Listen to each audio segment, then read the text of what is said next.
Buenas tardes. Ante todo, agradeceros la asistencia y el interés mostrado a todos aquellos que habéis decidido pasar un ratito hoy con nosotros.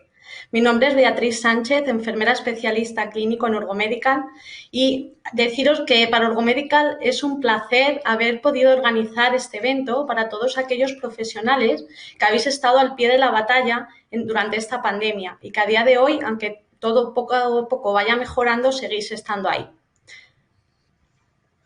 Es un placer, como os digo, y hemos comenzado un largo camino, un camino que queremos continuar con todos vosotros, un camino en el que vamos a encontrar, ay, perdón, perdón, vamos a lograr este camino junto a todos vosotros. Hoy tenemos con nosotros a dos ponentes, Francisco Barragán y Fernando Martínez Cuervo, los cuales van a ayudarnos a lograr este camino. Vamos a hablar sobre la importancia que tiene la valoración geriátrica integral y vamos a hablar sobre los diferentes tipos de lesiones que suelen mostrar estos pacientes de edad avanzada. Junto a ellos vamos a poder abordar toda esta temática. Para ello, sin más dilación, doy paso a Francisco. Francisco, te Hola, presento. buenas tardes. Francisco Barragán es enfermero especialista en geriatría, con más de 13 años de experiencia en la gestión de centros residenciales. Francisco, agradecerte de nuevo la ayuda y sin más dilación te cedo la palabra. Muchas gracias. Gracias, Beatriz. Bueno, yo antes de empezar, quería agradecer tanto a Urgo la posibilidad de estar hoy aquí en este webinar y a ti, Beatriz, por la ayuda que me has prestado en preparar esta presentación y poder estar aquí y a José Juan Climent bueno, pues nos conocemos hace muchos años y por acordarse de mí para este evento. Pues nada, sin más, vamos a pasar a la presentación y empezamos, ¿vale? A ver, un segundito.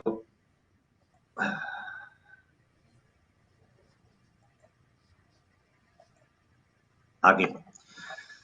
Perfecto.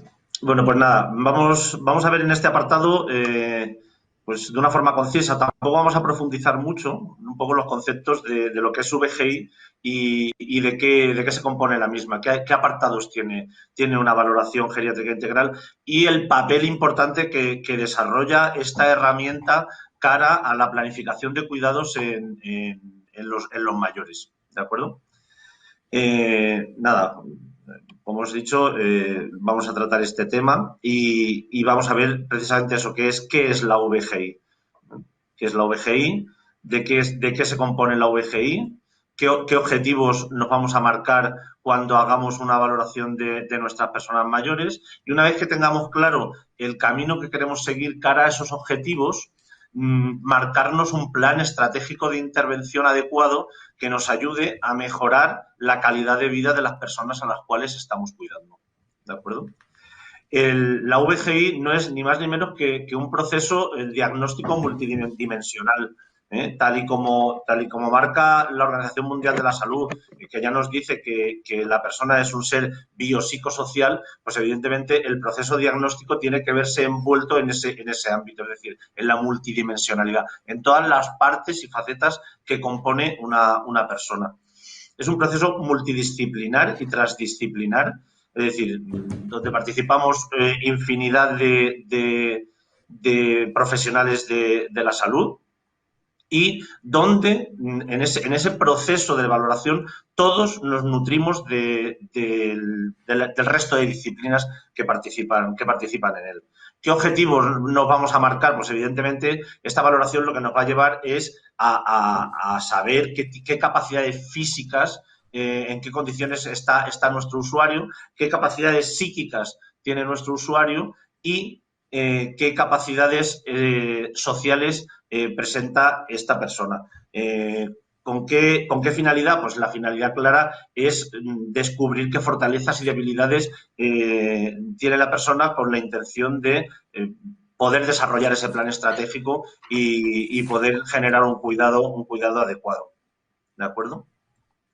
En todo este proceso, evidentemente, enfermería tenemos mucho que decir. Enfermería tiene un papel fundamental dentro de la valoración geriátrica integral y de la planificación de esos cuidados. ¿Qué profesionales participan en la realización de las valoraciones geriátricas integrales? Pues evidentemente enfermería, como ya os he dicho, tiene un papel muy importante, los médicos y las médicas, ¿vale? Las fisioterapeutas, los técnicos en animación sociocultural, los trabajadores sociales, los integradores sociales, los educadores sociales, los terapeutas o las terapeutas ocupacionales y las psicólogas y los psicólogos. ¿De acuerdo? Aquí os he puesto una definición genérica de las que he encontrado en la bibliografía. Abajo tenéis la referencia y vamos, dice lo que más o menos os he comentado hasta ahora, ¿no? Que la valoración geriátrica integral pues, no es ni más ni menos que un proceso dinámico, multidisciplinar, con prolongación en el tiempo, con una visión multidimensional de la persona mayor y que como finalidad lo que tiene es pues, generar un buen plan cara a orientar unos cuidados que mejoren la calidad de vida de la persona de la mejor manera que podamos y sepamos, evidentemente. ¿Vale? Bueno, aquí, mira, lanzamos una pregunta en este momento para ver en el grupo de personas que estáis al otro lado qué pensáis con respecto a las esferas que componen la valoración geriátrica integral. Para vosotros, dentro de la enfermería, ¿qué puede tener mayor impacto? O sea, ¿dónde en enfermería tenemos mayor impacto? ¿En la esfera nutricional, en la esfera social, en la clínica, en la funcional, en la mental? ¿Vale? Ahora nos van a dar un momentito para responder y ir contestando a la pregunta como consideréis más adecuado o con la opinión que tengáis cada uno y cada una. Y ahora vemos los resultados que van saliendo y los comentamos un poquito. Evidentemente, ahora cuando salgan los resultados os digo, ¿vale? A ver si nos dice algo Bea de cómo van las votaciones en la pregunta. Sí, Bea. Eso es. Paco, estaba viendo y realmente las votaciones se decantan mucho por la opción de la esfera funcional, con un 70% de los votos. Va bajando un poquito, 50% ahora mismo de las votaciones. Muy bien, muy bien. Realmente, bajo mi modesta opinión, yo creo que tenemos un impacto importante en casi todas las esferas, pero evidentemente en la funcional tenemos un papel súper importante porque dentro de la esfera funcional, como vamos a ver ahora un poco más adelante, vamos a valorar todo lo que son las AVDs, las actividades básicas de la vida diaria y las actividades instrumentales de la vida diaria de nuestro mayor. ¿De acuerdo? Entonces, pues sí, evidentemente creo que es la esfera en la que enfermería podemos tener mucha más calidad, bueno, y mucho más trabajo a la hora de realizar esta valoración. Como ya hemos comentado antes, la VGI es un sistema dinámico, es decir, no hacemos una valoración del mayor y lo dejamos ahí una vez que nos hemos marcado unos objetivos y hemos planificado ese plan estratégico de intervención, lo dejamos ahí y vamos bien. No, la VGI es una cosa viva, tiene vida la VGI, es dinámico y como proceso dinámico, los procesos dinámicos son aquellos en los que las variables se van modificando conforme pasa el tiempo. Entonces, una VGI tiene que ir actualizándose o bien como marque en cada momento la normativa de cada comunidad autónoma o de cada centro, o siempre que el mayor presente cualquier tipo de problema. Es decir, la VGI tiene que ser modificada y se tiene que volver a realizar una revaloración cuando el mayor presente cualquier tipo de problema, para ver de qué manera ha afectado en sus fortalezas y en sus debilidades el problema que en ese momento presente.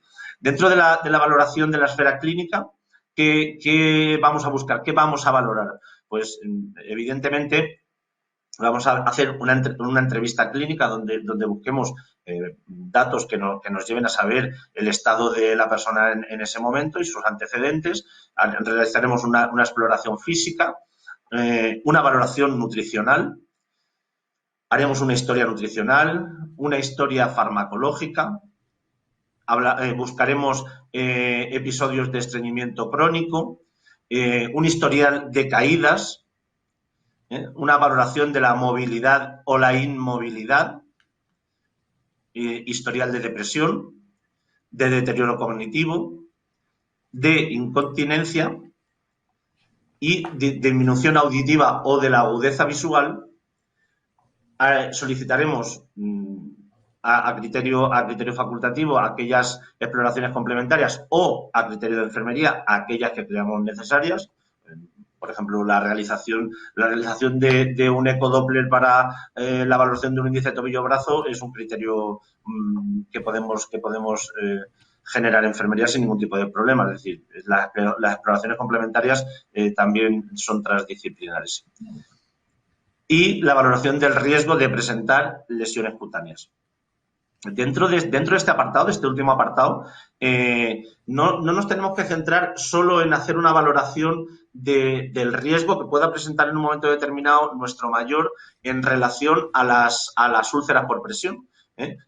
Tenemos que ir un poco más allá, tenemos que buscar datos que en un momento determinado nos puedan indicar la presencia de una piel deteriorada, de una piel débil, de una dermatoporosis, de una fragilidad cutánea, que nos va a llevar a presentar otro tipo de lesiones, como estáis viendo en el cuadro que hay ahora mismo.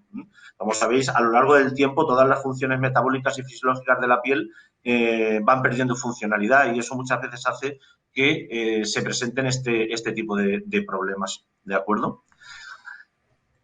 Otra cosa a tener en cuenta, ¿vale? Pues sería saber y conocer que una piel débil, frágil, y en concreto la persona mayor, va a tener 4 veces, va a tardar en cicatrizar 4 veces más lentamente las lesiones que presenten en cualquier momento.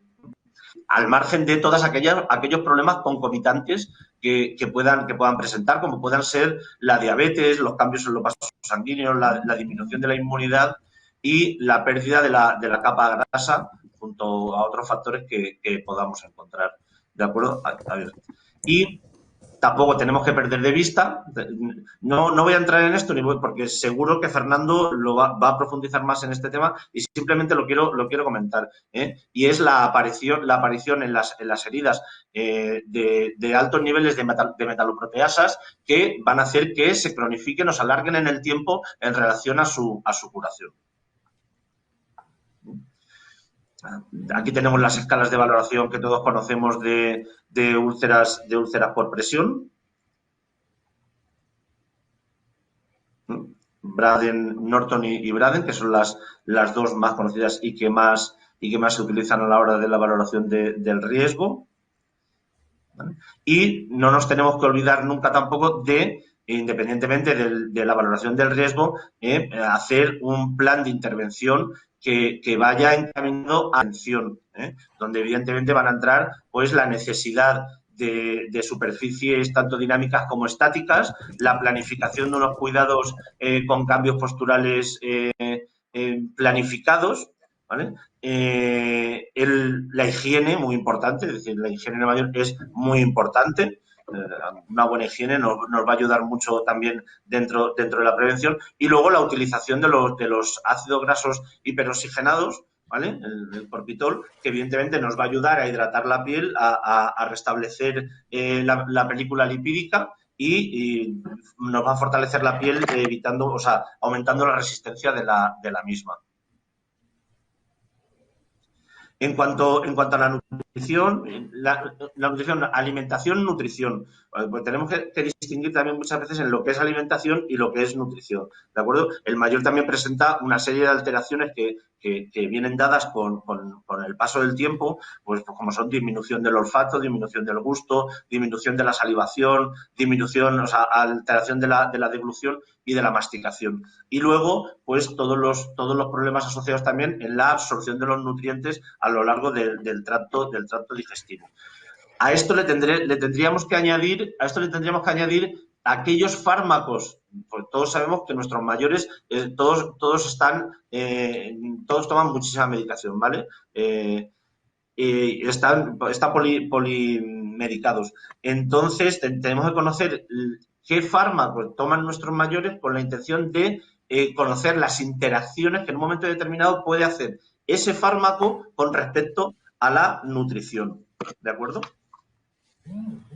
En cuanto a la valoración de la nutrición, pues la vamos a hacer con una herramienta también que es conocida por todos, que es el MNA. Y que nos va a dar unos valores en los que nos vamos a mover, en lo que y nos va a indicar si la persona presenta o no presenta la desnutrición. En cuanto a la esfera funcional, como con la mayoría habéis comentado, pues en enfermería tenemos un papel muy importante y está encaminada un poco a conocer la actividad habitual y conocer la dependencia o independencia que presenta la persona en el momento que realizamos la valoración geriátrica integral, a la hora de comer, de vestirse, en su aseo personal, en la utilización o no de absorbentes, la movilidad que presenta. ¿De acuerdo? ¿Y qué escalas vamos a utilizar aquí en esta esfera para realizar las valoraciones? Pues las más utilizadas hoy por hoy para las actividades básicas de la vida diaria son CATS, Bartel y la de incapacidad física de la Cruz Roja. Comentaros, en esta diapositiva se me ha colado la escala de Plutnik, ¿vale? Que es una escala, no valora actividades básicas de la vida diaria, es una escala de riesgo de suicidio y de impulsividad, ¿vale? Perdonad, pero se me ha colado. Y para las actividades instrumentales de la vida diaria utilizaríamos Lawton y Brody. En cuanto a la esfera mental, aquí vamos a encontrar una doble valoración que sería la propia esfera mental y la anímica o emocional. Para la valoración cognitiva y conocer cómo está nuestro mayor, encontramos la escala de Pfeiffer, la escala, el Mini-Mental State Examination de Folstein, el mini-examen cognitivo de Lobo, el test del reloj, el set test y los test de 7 minutos. Dentro de la valoración afectiva y emocional, pues tenemos que indagar un poco sobre el estado anímico de la persona, si hay presencia o no presencia de trastornos del sueño, la labilidad emocional, la energía o hipoergia, los trastornos del apetito, las quejas somáticas, la ideación de muerte. ¿Y qué escalas vamos a utilizar para valorar esta esfera? Pues, como veis aquí, las más utilizadas son la de depresión de Jasevich, el inventario de depresión de Hamilton, Beck, Zung, la escala de Cornell de depresión de la demencia y las escalas de depresión y ansiedad de Goldberg. En cuanto a la valoración social, quizás sea una de las esferas que actualmente menos consensuada está profesionalmente. Es decir, no está ahí que falta todavía integrar alguna cosa dentro de esta esfera. Y las escalas que vamos a utilizar para poder valorar la calidad de vida de la persona, pues serían la escala de Oars, la sociofamiliar de Gijón y Filadelfia.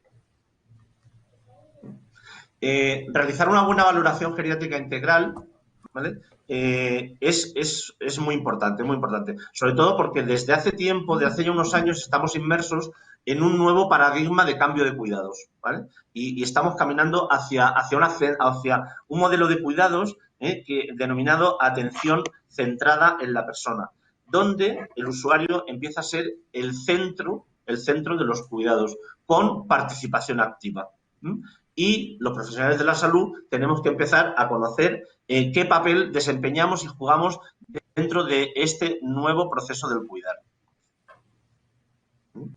¿Qué diferencias hay entre la atención centrada en la persona y la atención centrada en el servicio? Pues mira, aquí en este cuadrito lo podemos ver. El foco de interés en el servicio sería el déficit o la dificultad. En la atención centrada en la persona serían las capacidades. Los objetivos, atención, necesidades detectadas, la autodeterminación y la atención centrada en la persona. El rol del profesional sería de control y poder y prescripción en la atención centrada en el servicio, mientras que la atención centrada en la persona acompañamos, motivamos, facilitamos apoyo, permitimos desarrollo y ayudamos en los proyectos vitales. Y en la individualidad, perfil de usuario de necesidades homogéneas, es decir, hemos trabajado siempre muchas veces con modelos de cuidados estandarizados, pues aquí pasaríamos a personalizar el cuidado y ayudar al usuario a ejecutar su plan de cuidados con sus deseos, preferencias y teniendo en cuenta siempre su biografía. ¿De acuerdo? Estamos hablando, pues, evidentemente, de un cambio de paradigma, de un cambio de modelo, de un cambio de rol, en el que, pues eso, la persona la vemos como un todo, como un cuidado, vamos a generar un cuidado holístico, y en ese cuidado holístico no tan solo entra el paciente, sino también vamos a contar con las familias. Al final esto es un trinomio donde el cuidado lo vamos a generar tanto con nuestros mayores, sus familias, y siempre con la participación de los profesionales, evidentemente. El ACP tiene un decálogo que para poder desarrollarla, evidentemente, hay que tener en cuenta siempre estos puntos. Es decir, tenemos que tener presente que cada persona es única, todos los usuarios son iguales ni tienen las mismas necesidades, ¿vale? Poseen dignidad y derechos. El ser humano es un ser social y nos relacionamos desde relaciones de interdependencia. Las personas tenemos derecho a controlar nuestra propia vida. Esta no la veo bien. Las personas... Perdóname un segundo, que no termino de leerlo bien. Las personas con grave deterioro cognitivo también tienen derecho a ejercer su autonomía. Todas las personas tenemos fortalezas y capacidades. Las personas somos seres multidimensionales, dinámicos y, por tanto, sujetos a cambio. La biografía es la razón esencial de la singularidad. La actividad cotidiana tiene importancia en el bienestar personal. Y el ambiente físico influye en el comportamiento y bienestar subjetivo. Mira, estos días, revisando algún artículo, encontré uno de Blanca Morales, que es docente experta en psicología, y de Edier Martínez, es docente experta en socioantropología, de una facultad de enfermería. Tienen un artículo que se llama La mirada multidimensional, ser humano, una obligación de los profesionales de la salud. Y me llamó la atención porque, os leo, ¿por qué para los profesionales de la salud las dimensiones psicológica, sociocultural y ambiental no son igual de importantes a la dimensión biológica en su actuar profesional? Se privilegia principalmente lo biológico, entendido como las manifestaciones fisiológicas de la enfermedad que suelen manifestarse como signos y síntomas. Paciente versus personas. Usualmente, al ingresar en los servicios de salud, la persona se convierte en paciente, mirada médica. Cliente, mirada económica, o usuario, mirada desde el sistema de salud. Esta transformación en la denominación afecta la mirada integral que deberían asumir los profesionales de la salud, quienes deben ampliar su visión en el momento de la atención para identificar en los pacientes a personas más que simplemente enfermos que requieren un cuidado clínico.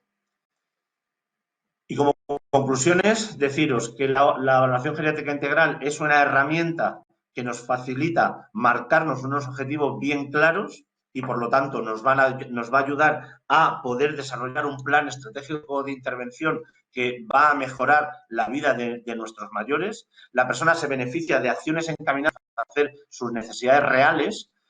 El objetivo global sería conseguir y mantener un nivel de independencia y de calidad de vida mayor. Y la VGI es el instrumento que puede facilitar una práctica de cuidados holísticos y garantizar una atención residencial adecuada y efectiva de calidad. La VGI no solamente es una herramienta de uso residencial o de uso en nuestros centros residenciales. Es una herramienta que se puede utilizar en cualquier ámbito, a nivel hospitalario, a nivel de primaria. Podéis hacer una búsqueda bibliográfica si queréis y hay artículos realmente interesantes de compañeros que lo han aplicado, que lo están aplicando en primaria y que evidentemente están dando unos resultados muy adecuados y muy favorables. Y sin más, agradeceros la atención. Muchas gracias, Francisco, por esta clase magistral. Espero que para el resto de asistentes haya sido tan útil como lo ha sido para mí.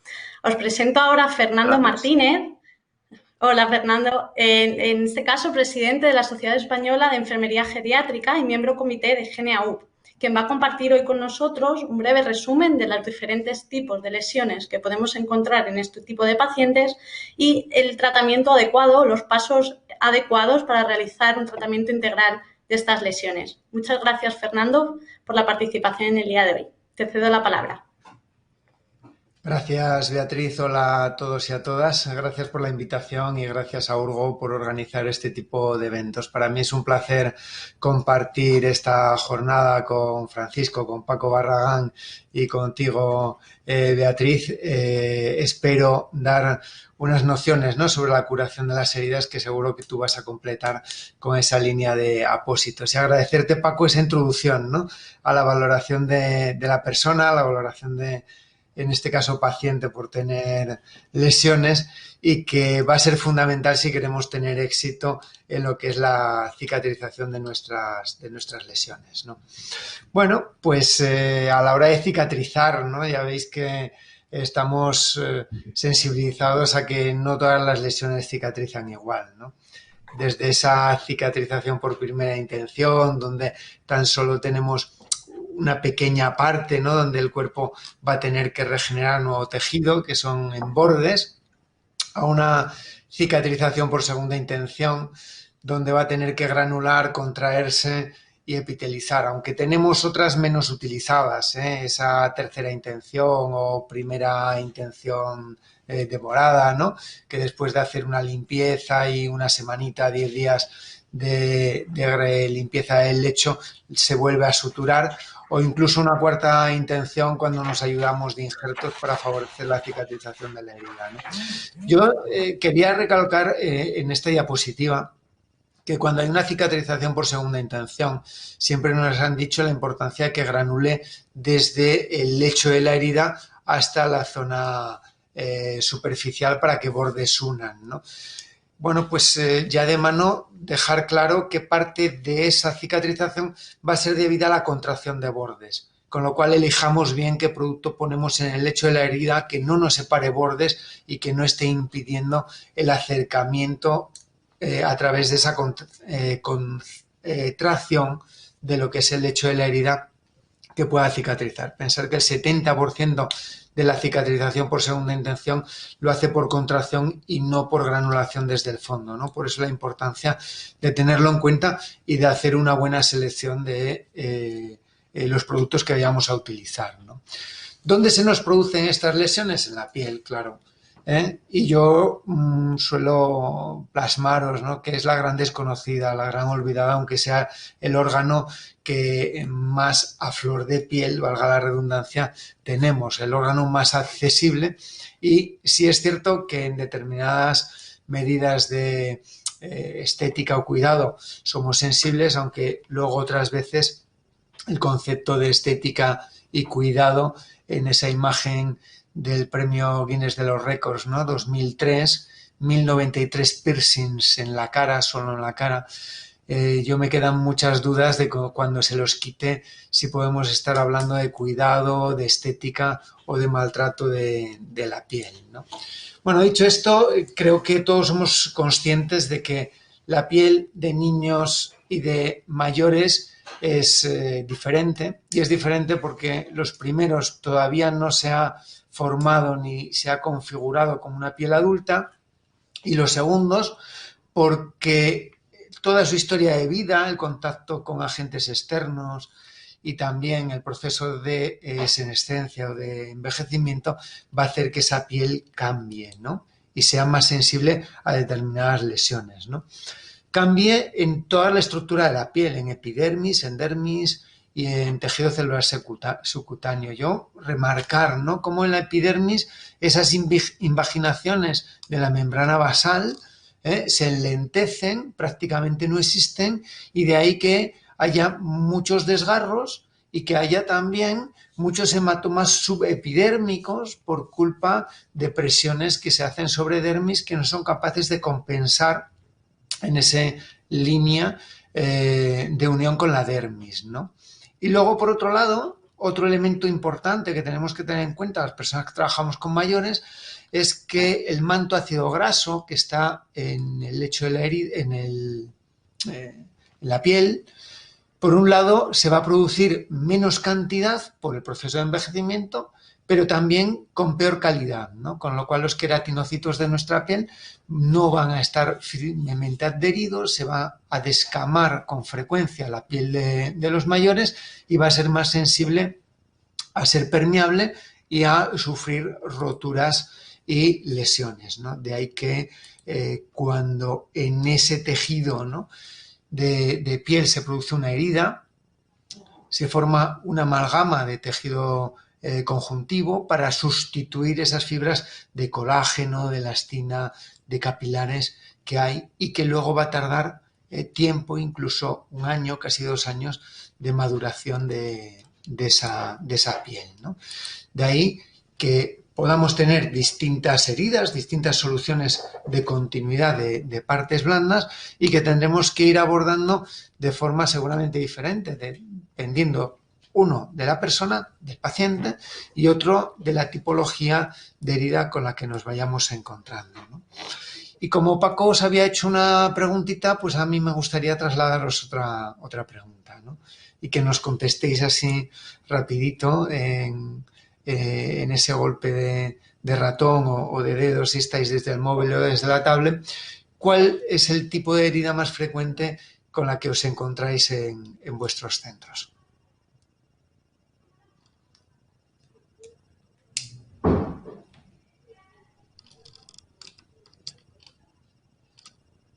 Bueno, recordamos que pueden ser úlceras por presión, úlceras venosas, laceraciones, quemaduras, traumáticas, lesiones de pie diabético.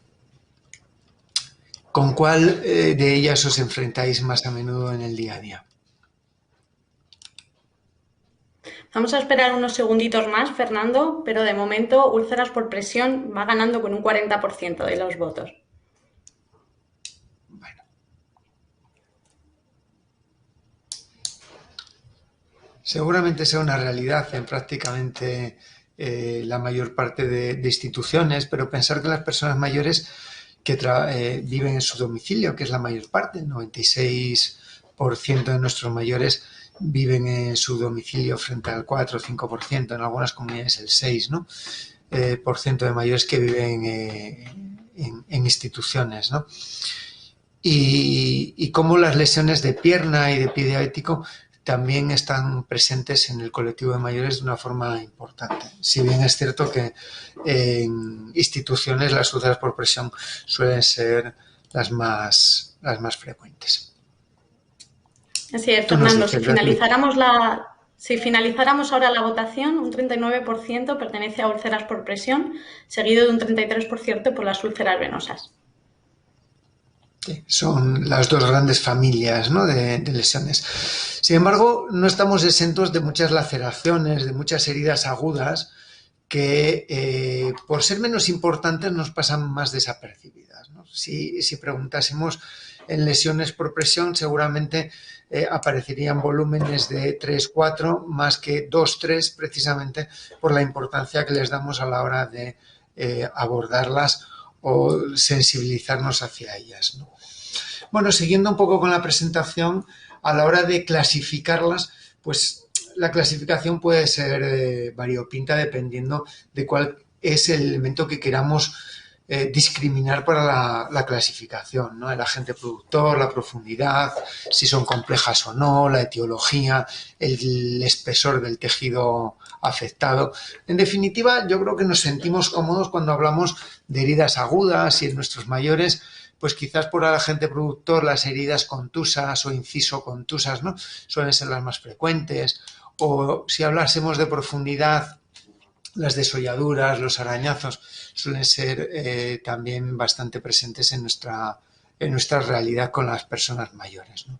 Luego ya va a depender de nosotros, de nuestra actuación, como muchas lesiones simples continúen como simples o superficiales, o por el contrario un mal abordaje pueda hacerse una lesión compleja o profunda, o pasar de no infectada a colonizada e infectada, y esto seguro que nos llevará a generar más días de tratamiento, más disconfort y más problemas, ¿no? Y por otro lado, el otro gran grupo de lesiones, ¿no?, las heridas crónicas, ese grupo de úlceras vasculares. Ahí vemos imagen de una arteria ocluida, ¿no?, esa segunda imagen, o una válvula normofuncionante frente a una que no está funcionando bien y nos va a generar los problemas de lesiones venosas, o úlceras por presión o úlceras de pie diabético. Aquí me interesa recalcar, aunque no es el motivo de la intervención, que es importante que hagamos un buen screening de las lesiones de miembros inferiores, sobre todo contextualizando si son lesiones arteriales o lesiones venosas o lesiones mixtas, ¿no? Puesto que las lesiones arteriales, esa imagen del centro, no van a poder recibir ningún vendaje compresivo frente a las lesiones venosas, que hoy sabemos que con los sistemas multicapa tipo K2, ¿no?, en 20 semanas el 70% de estas lesiones van a estar cicatrizadas y en aproximadamente un año el 90%, ¿no? Con lo cual es una pena que no aprovechemos los avances de la ciencia para conseguir una buena cicatrización de nuestras lesiones si no hacemos un buen screening a la hora de marcar la etiología de este tipo de lesiones, ¿no? Y luego otro gran grupo de lesiones son esas relacionadas con la dependencia, ¿no? Y si ahí nos vamos a los factores etiológicos, vemos 4 grandes factores etiológicos, ¿no? Humedad, fricción, presión, cizalla, que dependiendo de la lesión y abordando cada uno de esos factores, vamos a poder aliviar o favorecer la cicatrización de una forma rápida de lo que es la lesión, ¿no? Pero ojo, porque muchas de nuestras lesiones relacionadas con la dependencia van a tener factores etiológicos compartidos, ¿no? Por ejemplo, lesiones combinadas entre humedad y fricción, o lesiones combinadas entre presión y fricción, o entre presión y cizalla, que nos obligarán no solo a hacer la cura local y mecanismos de prevención que puedan tener en cuenta los factores etiológicos que las estén desencadenando, ¿no? Una vez tenido en cuenta esos mecanismos de prevención y de tratamiento, prevención primaria y secundaria, tenemos que pensar en el tipo de herida y el proceso de cicatrización. Las heridas agudas tienen un patrón regular, lineal, a la hora de cicatrizar, y sabemos que después de la hemostasia, que dura unas horas, aparece la inflamación, donde neutrófilos, macrófagos salen al lecho de la herida para limpiar lo que es ese lecho de la herida, y en 3-4 días la dejan más o menos limpias y empieza la proliferación, consiguiendo una cicatrización entre 7 y 21 días, ¿no?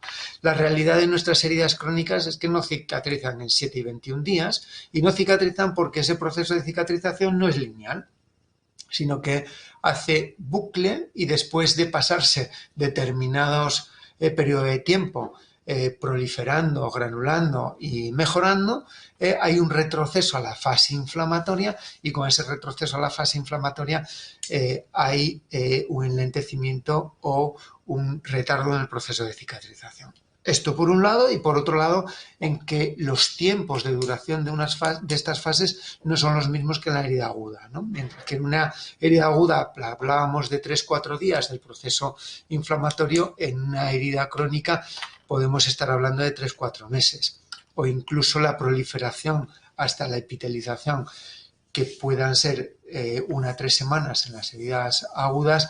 En las heridas crónicas podemos estar hablando de 1 año, incluso 2 años antes de conseguir la cicatrización.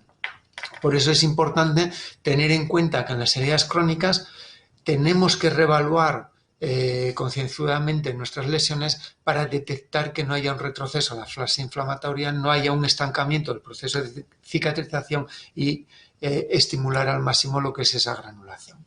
¿Cómo lo podemos hacer? Teniendo en cuenta esos 4 pilares, ¿no? Por un lado, los factores del paciente, enfermedades subyacentes, alergias, medicamentos que pueda estar tomando, factores psicosociales, dolor, valoración geriátrica integral que Paco nos había trasladado en este momento, ¿no? Aquí recordar que la edad en sí va a poder ser un factor de riesgo para la cronificación de nuestras heridas.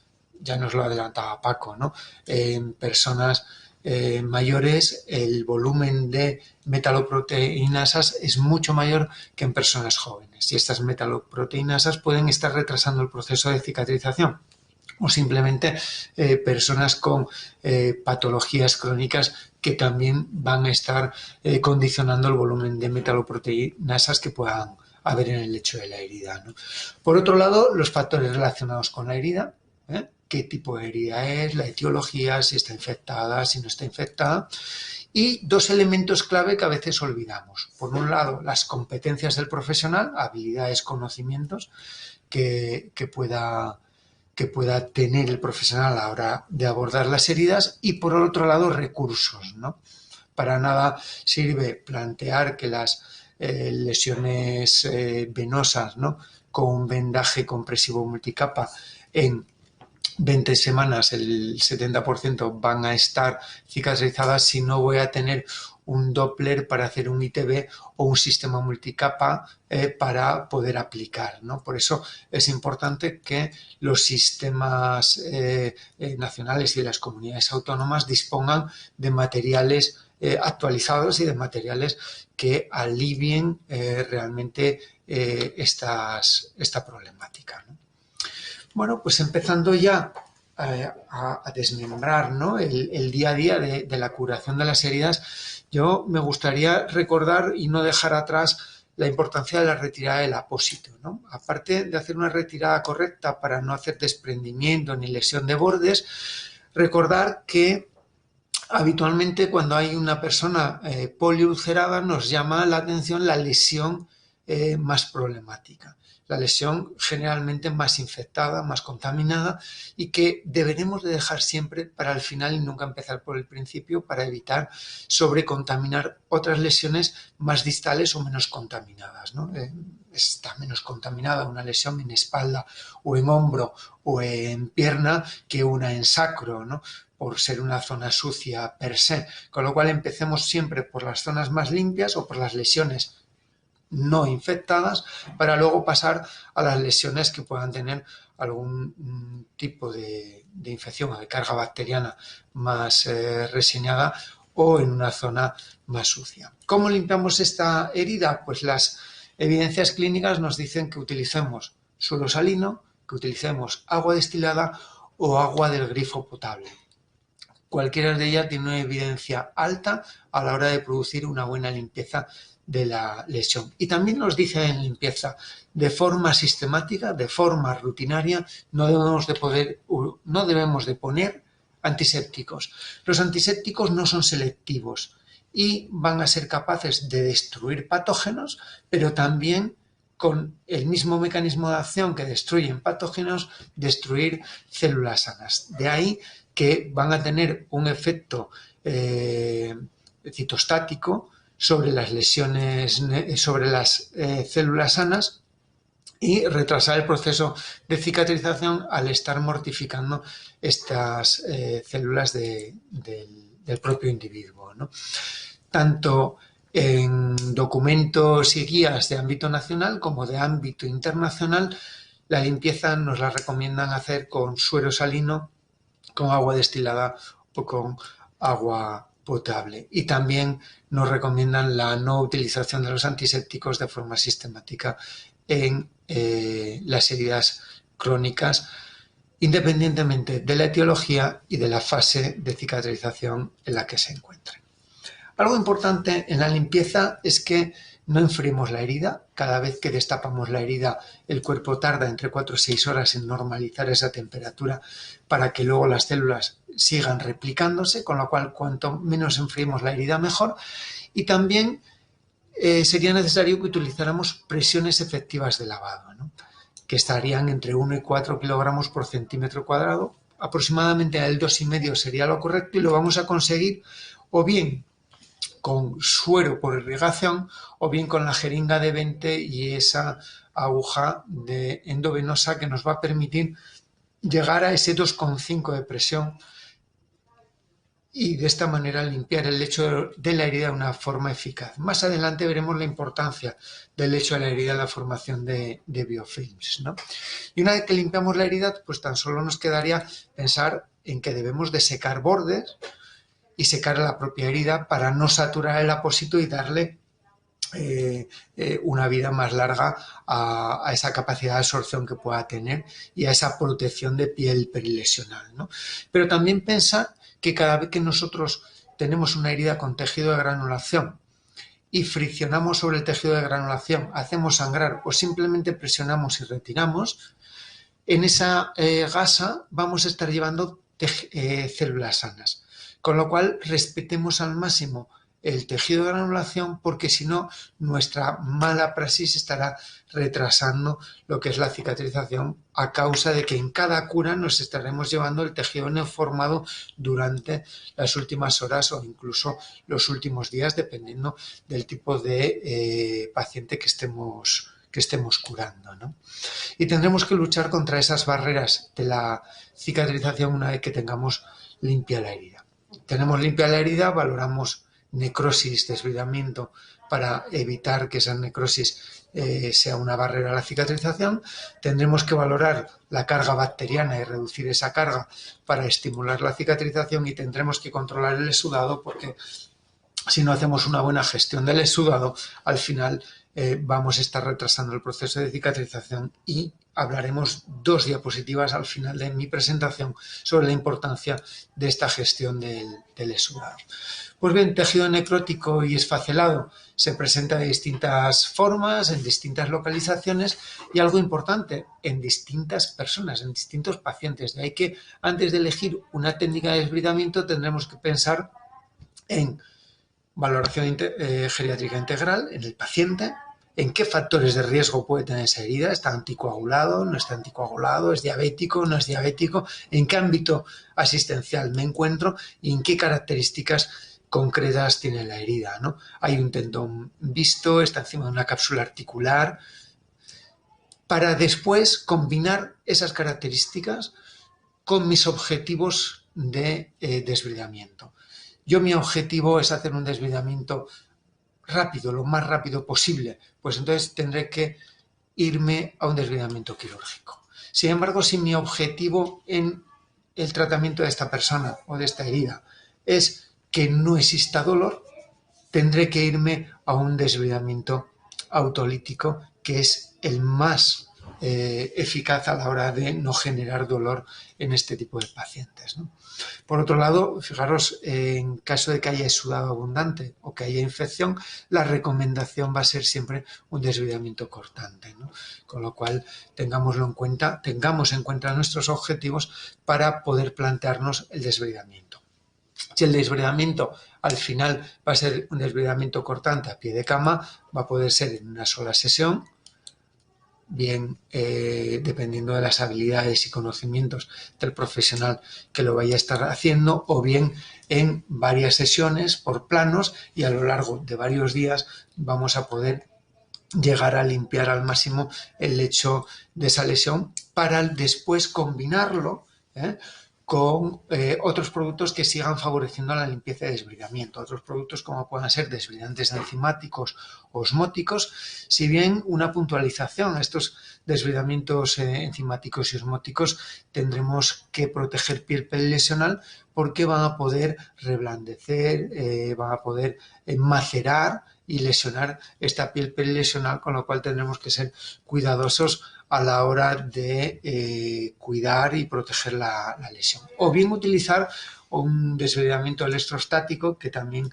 tiene esa función autolítica, que más adelante Beatriz profundizará en ella y yo tan solo incidiros en que es respetuosa con piel perilesional, es respetuosa con las cotas de dolor, favorece el control de metaloproteinasas y también un desbridamiento eficaz de ese material de desecho de detritus que pueda haber en el lecho de la herida, ¿no? Cuando elegimos entonces ese desbridamiento enzimático y autolítico, sobre todo el enzimático necesita un gradiente de humedad para activarse, de ahí que hagamos esos cortes paralelos o bien instilemos debajo de la placa para conseguir una mayor eficacia, ¿no? Siempre y cuando protegiendo piel perilesional para que no nos degrade esa piel perilesional y aumente lo que pueda ser la lesión, ¿no?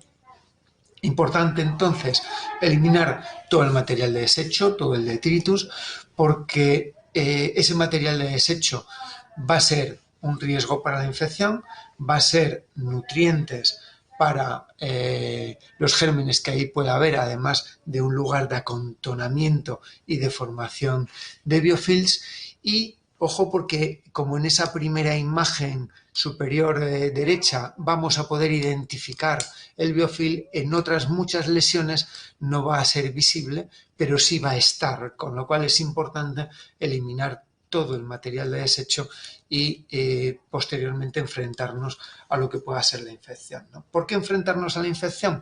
Porque el cuerpo no va a ser capaz de cicatrizar si la herida está infectada, con lo cual evitemos la infección para que pueda reconstruir y epitelizar correctamente esa lesión, ¿no? Y para ello tenemos que tener presentes que en todas las heridas va a haber gérmenes, van a poder estar contaminadas o colonizadas. Esto no va a interferir en el proceso de cicatrización, pero todo aquello que sobrepase la colonización, y ahí están esa continuum de la infección, ¿no? Esa colonización crítica nos va a llevar a una infección localizada, y si sigue avanzando a una infección más regional e incluso sistémica, que habrá que tratar de forma urgente, porque correrá incluso peligro la vida de la persona que tenga la herida, ¿no? Sí es importante que contextualicemos que todas las heridas tienen microorganismos, que todas las lesiones van a cicatrizar con estos microorganismos, pero que lo importante es que en esa balanza, ¿no?, de equilibrio entre contaminación, colonización y gérmenes que puedan estar interviniendo en el proceso de cicatrización, podamos inclinar la balanza hacia que el sistema defensivo del organismo, del huésped, sea capaz de contrarrestar la cantidad y la virulencia de bacterias que hay en el lecho de la herida, para que de esta manera la cicatrización se produzca de una forma efectiva. ¿Cómo lo vamos a conseguir? Pues controlando gérmenes libres, controlando gérmenes en biofilm, pero también controlando el exudado y eliminando el material de detritus. Fijaros la importancia que a veces le damos a los gérmenes libres, cuando tan solo se presentan en un 1% aproximadamente del volumen de gérmenes que hay en el lecho de la herida. El 99% restante va a estar formando biofilms. Por eso la importancia de abordar las heridas desde esa perspectiva de control de biofilm y eliminación de biofilm si queremos conseguir una cicatrización efectiva, ¿no? ¿Qué sabemos de los biofilms? Que están presentes en las heridas crónicas, que va a ser un mecanismo que utilizan los gérmenes para defenderse de neutrófilos macrófagos que van a intentar fagocitar, e incluso de las metaloproteinasas que van a intentar romper, ¿no?, las estructuras donde están, y que esos biofilms van a dar seguridad a los gérmenes, porque van a ser entre 500 y 1000 veces más resistentes a antibióticos que las bacterias libres, van a compartir sistemas de nutrición y de eliminación de desechos, y además van a favorecer el envejecimiento celular del lecho de la herida, con lo cual si hay envejecimiento celular, la replicación celular se va a enlentecer y la fase inflamatoria se va a perpetuar, con lo cual se va a cronificar, ¿no? Ahí vemos un poco la formación de un biofilm, y desde distintos gérmenes que pueda haber en el lecho de la herida se van a fijar, se van a unir, van a formar colonias y podéis observar cómo en el transcurso de 2 a 4 días ya va a haber biofilms maduros. Con lo cual, la importancia que desde una herida recién formada podamos abordar muy bien la limpieza, desbridamiento y el control de gérmenes, porque si no después, aunque nosotros hagamos una buena limpieza, una retirada de todo ese biofilm maduro, va a tener la capacidad de volver a madurar cada 24 horas. O sea, yo me puedo quitar todo el biofilm del lecho de la herida, pero a las 24 horas los gérmenes que hay ahí van a poder volver a formar biofilms maduros que les va a proteger sobre esos neutrófilos, macrófagos y antimicrobianos que podamos poner en el lecho, ¿no? Y esto, fijaros que en el 70% de las heridas va a haber presencia de biofilms. Algunos autores hablan del 80% de las heridas, ¿no? Con lo cual hay un volumen muy elevado de lesiones donde los biofilms están presentes.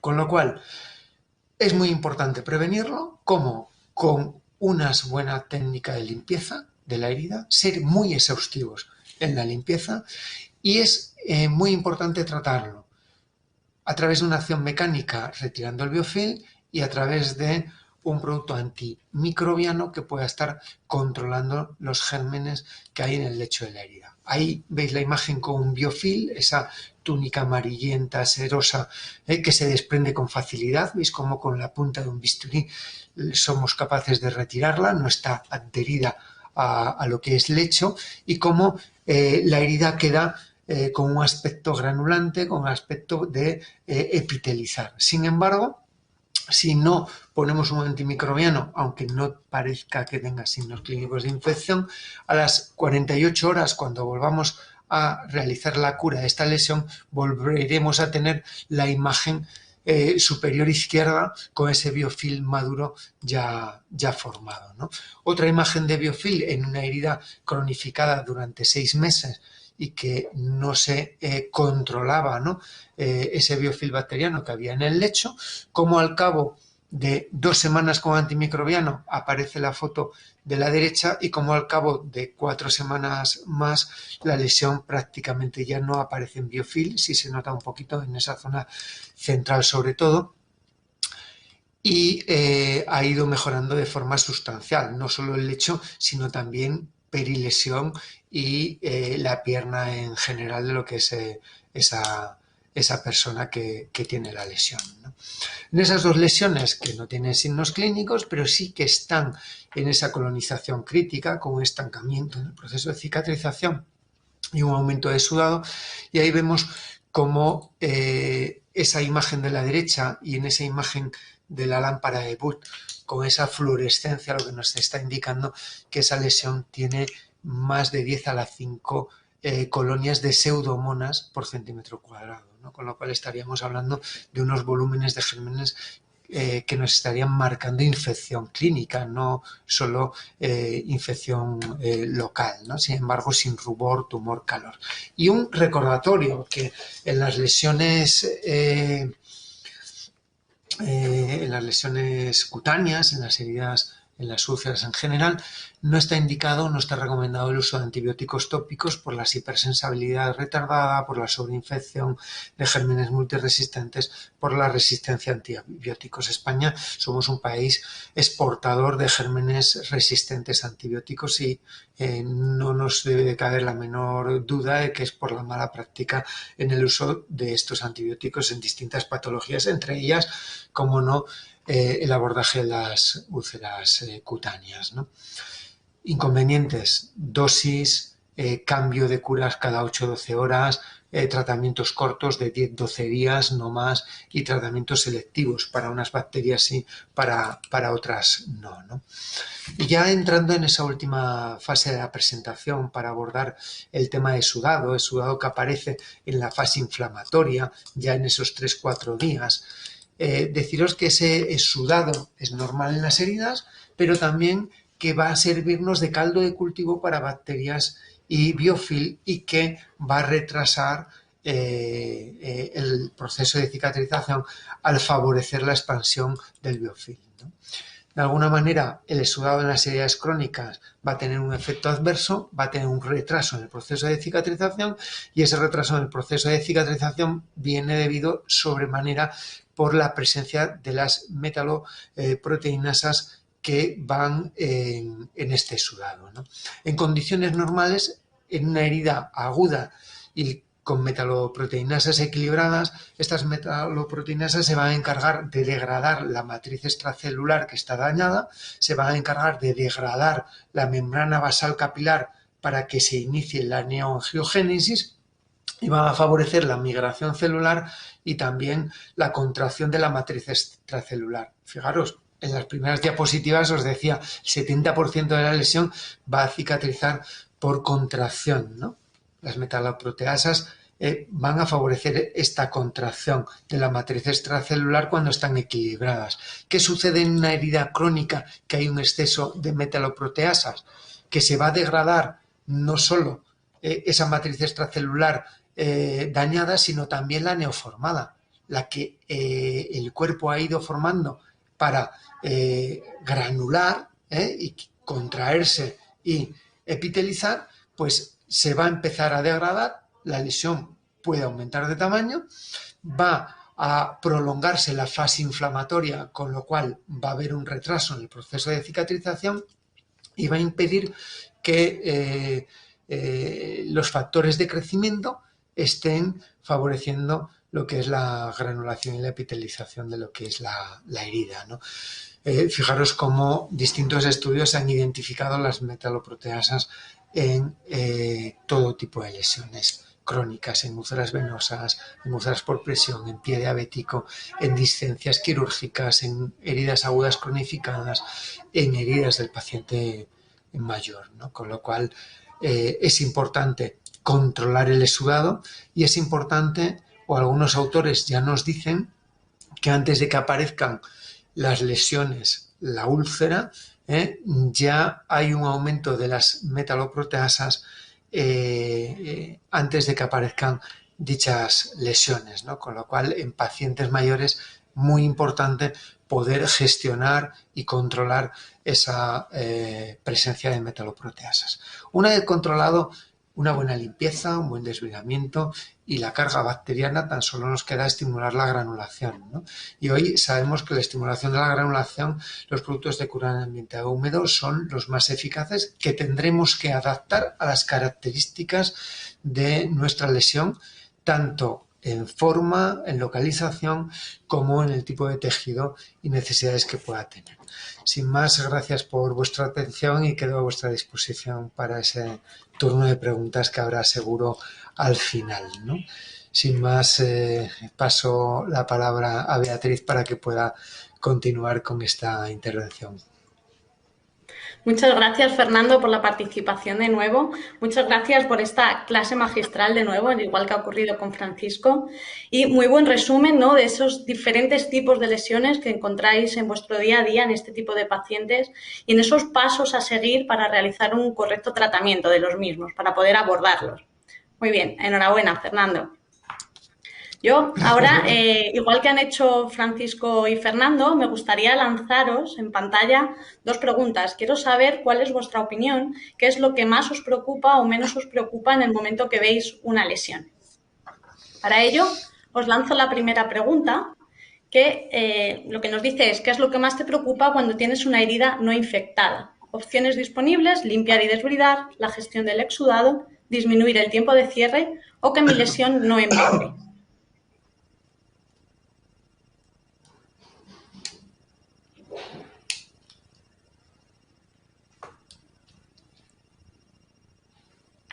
Venga, dejamos unos segunditos para que podáis participar.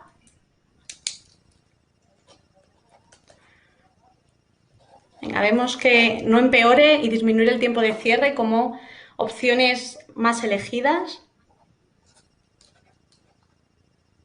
Mientras que seguís contestando, se me ha olvidado comentaros que en la parte de abajo tenéis la opción de consultar. Podéis lanzar cualquier pregunta que consideréis oportuna, ¿vale? No dudéis, no queremos que quede ninguna pregunta en el aire y os pedimos, por favor, que a través del botón que aparece abajo lancéis todas esas cuestiones. Si volvemos a las votaciones, veo que el que no empeore sigue siendo predominante con un 42%, seguido de disminuir el tiempo de cierre con un 35%, la gestión del exudado un 12% y limpiar y desbridar un 11%. No veo que consideráis todas las opciones como importantes. Como repito, siguiendo el más importante sigue siendo el que no empeore. Volviendo de nuevo a las preguntas, vamos a lanzar una segunda. Y la segunda pregunta que quiero haceros es ¿qué es lo que más te preocupa cuando tienes una herida infectada? En este caso, las opciones serían los microbios presentes, el biofilm, los detritus o el exudado. Dejamos de nuevo unos segundos para que podáis contestar.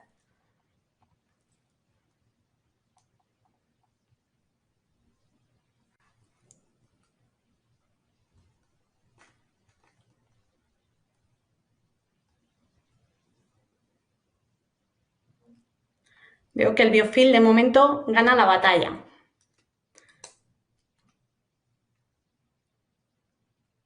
El exudado, los microbios. Va bajando un poquito el biofilm. Venga, dejamos unos minutitos más.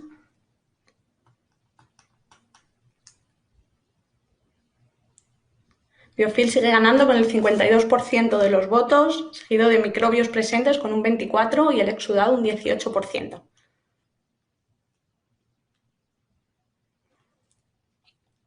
Finalizamos entonces así la votación. Biofilm ha quedado en primer lugar con un 52% de las votaciones, seguido de los microbios presentes con un 24%, el exudado un 18% y el 5% restante pertenecería a los detritus.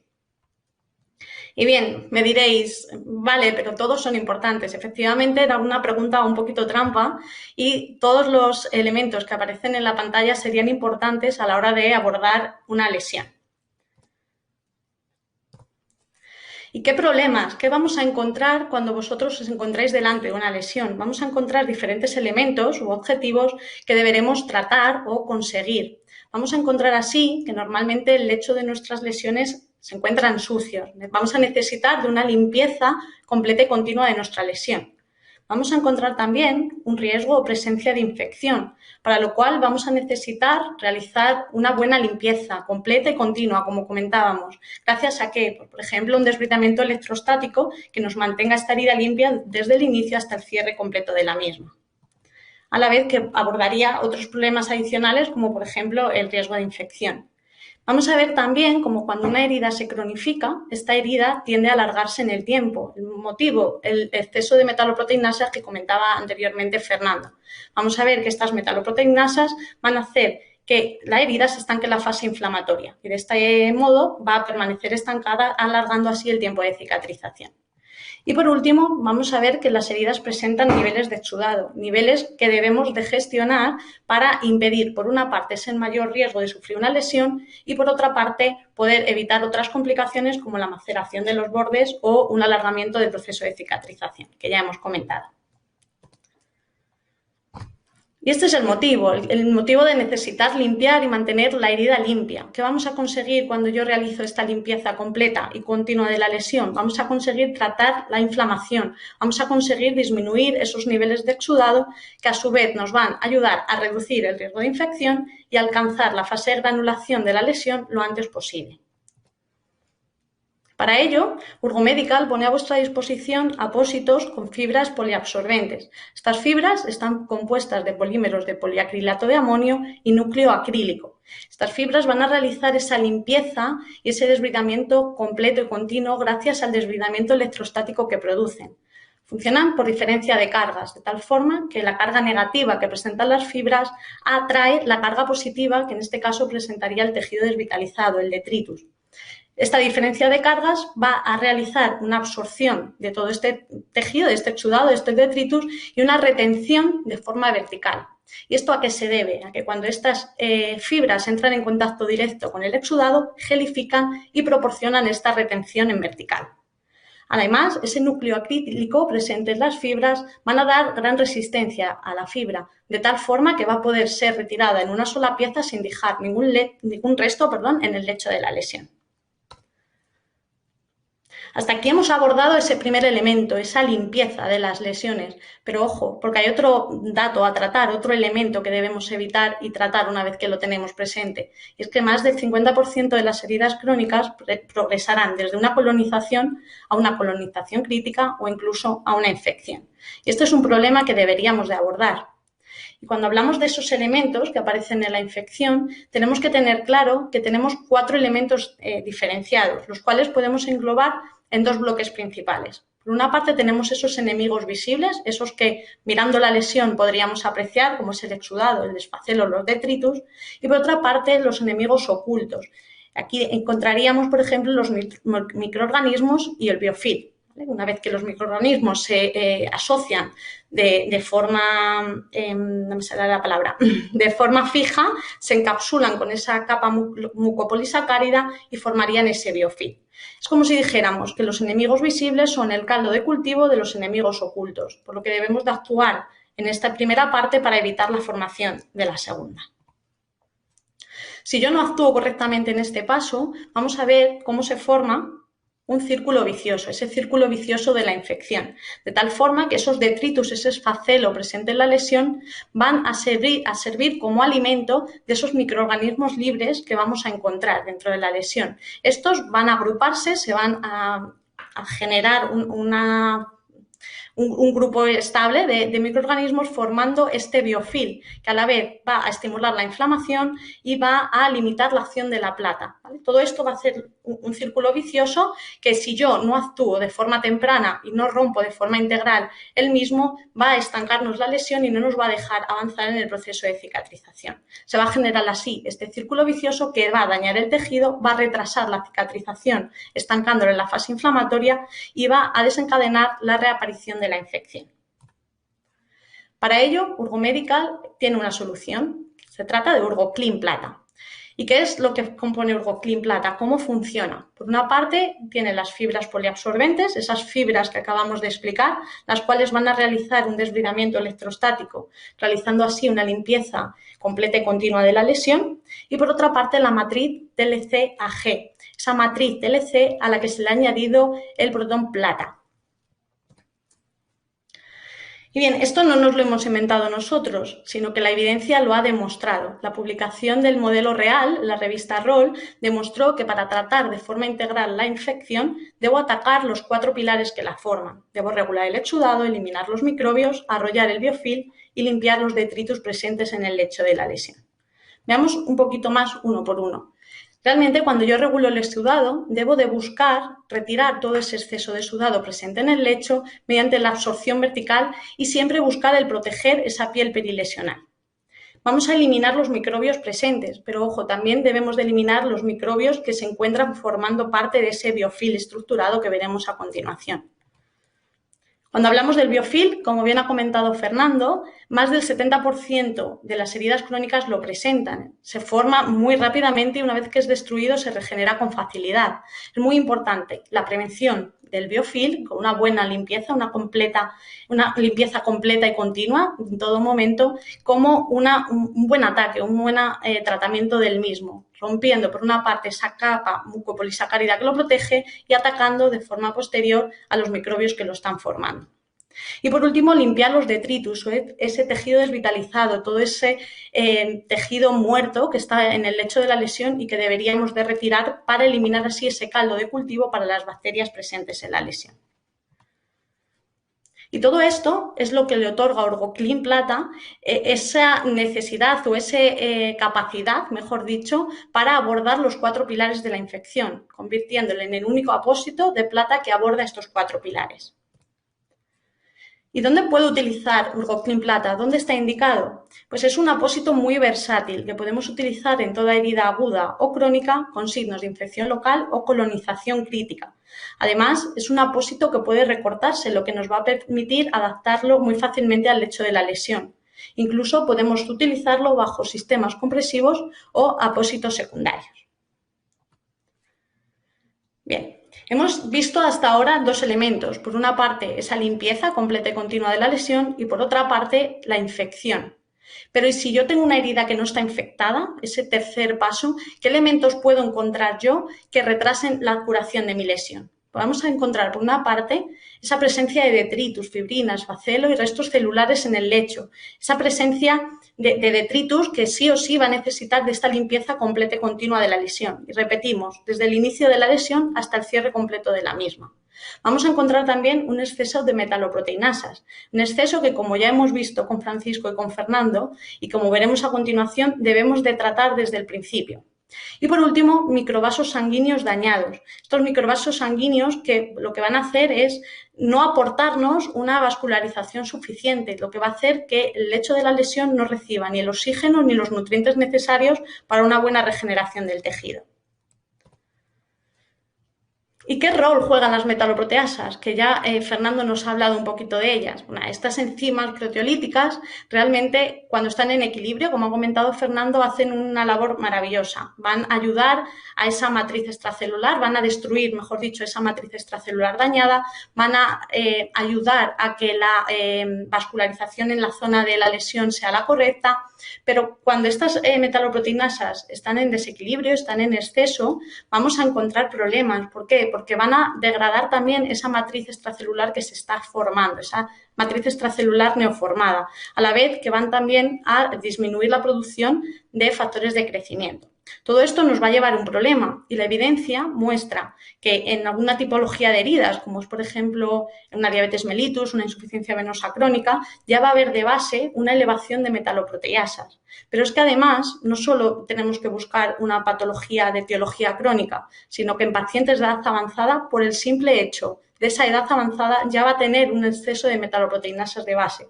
Esto lo que nos tiene que hacer pensar es que en los pacientes que veis día a día, en esos pacientes de edad avanzada, vamos a encontrar ya siempre esta elevación de base de los niveles de metaloproteasas y deberemos de tratarlos para poder así abordar el tratamiento integral de la lesión. Para ello, Urgo Medical ofrece Urgostar Plus, un apósito que podéis encontrar en dos formatos diferentes, en uno de los formatos, formato PAD, pero también en el formato border. ¿Y qué es Urgostar Plus? ¿De qué se compone? Por una parte, de esas fibras poliabsorbentes que ya hemos visto, que también, si recordáis, están presentes en Urgoclean Plata, unas fibras que por diferencia de cargas van a realizar ese desbridamiento electrostático aportándonos una limpieza completa y continua de la lesión. Pero también la tecnología que Urgo Medical tiene patentada para regular el exceso de metaloproteinasas. Y de esta forma, ¿qué vamos a hacer? Favorecer un correcto aporte de oxígeno en el lecho de la lesión. ¿Qué hace entonces Urgostar Plus? Pues va a actuar sobre la herida, pero ojo, también dentro de la herida. ¿Y dónde está indicado? ¿Cuáles son las indicaciones de Urgostar Plus? Podemos utilizarlo en cualquier herida no infectada desde el primer día hasta la curación completa de la misma. Y además es el apósito con el mayor nivel de evidencia científica, con multitud de estudios y recomendaciones. El estudio Reality, un estudio observacional en más de 10.000 pacientes, demostró que se disminuía el tiempo de cicatrización en 100 días en pacientes con úlceras crónicas. Pero es que además también se disminuyó cuanto antes se utilizaba, es decir, cuanto antes se utilizaba el apósito, mayor era el beneficio obtenido. Hemos tratado así ya tres de esos elementos. Hemos visto, como comentábamos antes, la limpieza, hemos tratado también la infección y hemos tratado esa inflamación, ese exceso de metaloproteinasas de base. Pero nos quedaría un elemento todavía. ¿Qué elemento podemos encontrar en toda herida, esa herida infectada y no infectada, que pueda alterar esa cicatrización de nuestra lesión? Pues podemos encontrar esos niveles de exudado. El exudado es el líquido acuoso que aparece siempre al producirse una lesión y que debemos tratarle de igual forma que hemos tratado los anteriores para permitir que nuestra herida avance en las mejores condiciones. Vamos a ver que cuando nosotros nos encontramos ante un nivel de exudado elevado, vamos a poder encontrar diferentes problemas, ya no solo la maceración de la piel perilesional, que podéis ver en la última imagen, sino también un mayor riesgo de infección, como ya hemos visto con esos 4 pilares de la infección, y un estancamiento claro del proceso de cicatrización en esa fase inflamatoria. Y para ello, Urgo Medical pone a vuestra disposición Urgotool Absorb Border, un apósito que puede utilizarse tanto como apósito primario como apósito secundario. Vamos a encontrar el formato cuadrado y el formato sacro. ¿Y cómo se compone? ¿Qué es Urgotool Absorb Border? Pues comentaros que realmente está constituido por 5 capas principales. Si empezamos desde el interior hacia el exterior, la capa más interna, que está en contacto directo con el lecho de la lesión, es la trama TLC microadherente. Es una capa que va a otorgarnos los 3 beneficios principales de la tecnología que Urgo Medical tiene patentada. Seguidamente tenemos una espuma absorbente de poliuretano, una capa de poliacrilato superabsorbente y una capa protectora. Estas 3 capas lo que nos van a hacer es ayudar con la absorción y gestión del exudado. Y por último, un soporte impermeable y borde adhesivo siliconado, que por una parte nos va a ayudar con la gestión de las curas, nos va a producir una retirada indolora del apósito, a la vez que va a permitir que vuestros pacientes puedan ducharse con total facilidad. No va a haber ningún problema para ello. ¿Y qué deciros? Es un apósito sin memoria, totalmente reposicionable y que a mí como enfermera me sorprendió mucho la primera vez que lo vi. Vais a ver en unos vídeos que os vamos a proyectar ahora cómo fácilmente tras arrugarlo recupera su forma inicial o al colocarlo, si por error colocamos mal el apósito, nos permite la fácil recolocación del mismo. Toño, no sé si...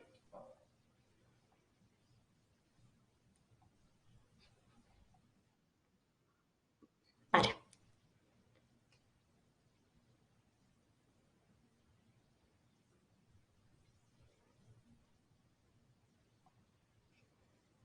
Creo que habéis podido visualizarlo en pantalla y creo que os habrá marcado impresión, como os comentaba, que a mí me marcó en su día. Continuamos entonces. ¿Cuáles son las indicaciones de Urgotool Absorb Border? ¿Dónde podéis utilizarlo? Al final, Urgotool Absorb Border es un apósito, que podemos utilizar en multitud de ocasiones. Vamos a poder utilizarlo en heridas crónicas, esas úlceras por presión, úlceras de pie diabético, úlceras venosas, en heridas agudas, esa quemadura, ese escal, esa laceración, incluso en heridas cancerosas. Y vamos a poder utilizarlo para todos los niveles de exudado. Y esto es lo que va a convertir a Urgotool Absorb Border en un apósito muy bueno como opción de apósito secundario. De esta forma, ¿cuáles son los grandes beneficios que tiene Urgotool Absorb Border como apósito secundario? Por una parte, que va a evitar la maceración de la piel perilesional. ¿Por qué? Gracias a su alta capacidad de absorción y retención. Además, su borde de silicona nos va a permitir 2 cosas. Por una parte, esa retirada traumática indolora y por otra parte, la recolocación del producto. Y por último, un último apunte, es un apósito impermeable, lo que va a permitir la ducha del paciente, como ya hemos comentado. Y bien, simplemente repasando los conceptos que hemos visto hasta ahora, como ya han comentado Francisco y Fernando anteriormente, el paciente que vosotros tratáis en vuestro día a día es un paciente de edad avanzada, es un paciente con multitud de patologías asociadas que lo convierten ya de por sí en un paciente complejo. Este paciente va a presentar de base, como comentábamos anteriormente, un exceso de metaloproteinasas que debemos tratar desde un principio. Debemos regular esos niveles de metaloproteinasas si quiero tratar de forma integral esa lesión, para poder conseguir así ese cierre completo. Pero además no debemos de olvidarnos de que este tipo de pacientes va a sufrir por el propio proceso de envejecimiento un cambio, una degeneración en la resistencia y elasticidad de la piel. Va a presentar pieles más frágiles, con menor resistencia, que a la vez la disminución de producción por parte de las glándulas sebáceas y sudoríparas van a hacer también que disminuya la capacidad de la piel para mantenerse humectada, a la vez que también va a disminuir esa capa grasa, esa capa de amortiguación y aislamiento. ¿Y por qué os digo todo esto? Quiero llevaros a la conclusión final de que son pacientes más frágiles, ya no solo por esa elevación de metaloproteinasas, sino porque su piel es más frágil, está deteriorada y va a aumentar así mucho el riesgo de que estos pacientes sufran una lesión con un pequeño traumatismo. Y para ello, Urgo Medical tiene a su disposición la gama Corpitol, tanto Corpitol aceite como Corpitol emulsión y leche. ¿Y qué es Corpitol? Corpitol es un ácido graso hiperoxigenado con un 60% de ácido linoleico. Este ácido linoleico es encargado, no, iba a decir encargado, pero no es el encargado, es como si dijéramos el ácido graso responsable de esa integridad cutánea. Además de ácido linoleico, como veis en la tabla, en la imagen, presenta otros ácidos grasos, presenta también acetato de tocoferol o vitamina E, que tiene un cierto grado de carácter antiinflamatorio, y fragancia, bien de anís en el caso del aceite o bien de pomelo en el caso de la emulsión y la leche. ¿Vale? Si pensamos, como comentábamos ahora, que ese ácido linoleico es el responsable de esa integridad cutánea, me gustaría recordar que este ácido linoleico, va disminuyendo con el paso de los años. El propio envejecimiento va haciendo que disminuya la cantidad de este ácido graso. Y es por ello la importancia que tiene la aplicación local de este producto. ¿Qué conseguimos así? Por una parte, conseguimos aportar localmente una mayor oxigenación a nivel local de la piel y también reforzar toda esta barrera hidrolipídica que se va perdiendo.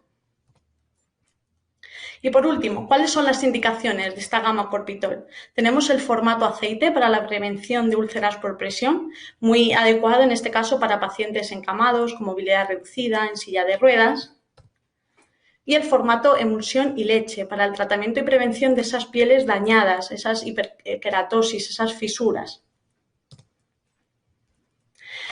Y antes de finalizar la sesión, me gustaría haceros un breve resumen en una sola imagen de estos productos que hemos visto para tener una imagen clara, un resumen muy puntual de las características de cada uno de ellos. Así, si queremos tratar la infección, ponemos a vuestra disposición Urgoclean Plata. Es un apósito que, gracias a las fibras poliabsorbentes que presenta, nos va a permitir esa limpieza y desbridamiento completo y continuo de la lesión.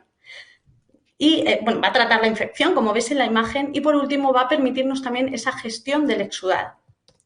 Si lo que queremos es limpiar de forma completa y continua la lesión, a la vez de reducir el tiempo de cicatrización por esa disminución de los niveles de metaloproteasas, tenemos Urgostar Plus, que además, como veíamos anteriormente, también nos va a permitir gestionar esos niveles de exudado. Y cuando hablamos de protección cutánea y gestión del exudado, iríamos a Urgotool Absorb Border, ese apósito que podemos utilizar como apósito primario o secundario, que además de gestionar el exudado nos va a proporcionar una protección cutánea.